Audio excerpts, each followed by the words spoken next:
बिस्मिल्लाहिर्रहमानिर्रहीम। बाप, कभी भी अपने बाप से ये बात मत करो कि तुमने हमारे लिए क्या किया है, क्योंकि आजकल ये चीज़ बड़ी देखने को आती है कि औलाद जो है ना अपने बाप को ये कहती है कि तुमने हमारे लिए क्या बनाया, क्या किया। ये कभी बात मत किया करें। आप किस बाप के लिए ये बात करते हैं कि वो बाप जो ना दिन देखता है ना रात देखता है, ना सूरज, ना चांद, ना गर्मी, ना सर्दी, ना धूप, ना छाँव, वो तुम्हारे लिए मेहनत करता है।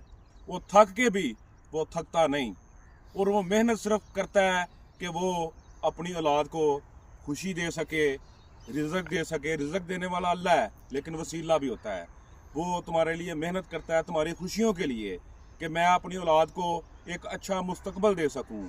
और वही औलाद जब जवान होती है तो अपने बाप को अगर ये बात कहे कि तुमने हमारे लिए क्या किया, तो फिर तुम्हारे बाप को ये बात, तुम्हारे वालिदैन को दिल पे लगती है, उन्हें दिल में तकलीफ़ होती है। और जो औलाद अपने माँ बाप को तकलीफ़ देती है, वो ज़िंदगी में जितनी मर्ज़ी कोशिश कर ले, वो कामयाब नहीं हो सकती। वो कभी भी कोई भी मंजिल हासिल नहीं कर सकती। हमेशा अपने वालिदैन का एहतराम करो। जो औलाद अपने वालिदैन का एहतराम करेगी, अपने वालिदैन की इज़्ज़त करेगी और फर्मा बरदार होगी, वो ज़िंदगी में कभी भी किसी भी इम्तिहान में फ़ेल नहीं हो सकती। वो कामयाब होगी। वो कभी भी हर मुश्किल से टकरा जाएगी, हर मुश्किल में उसे कामयाबी नज़र आएगी।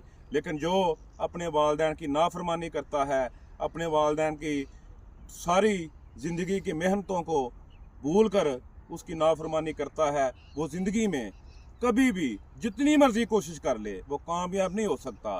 क्योंकि हम कामयाबी ढूंढते हैं, कामयाबी ढूंढने के लिए वालिदैन की नाफरमानी करके बाहर निकलते हैं, लेकिन हमको ये नहीं पता कि वो कामयाबी तुम्हारे वालिदैन के कदमों के नीचे है।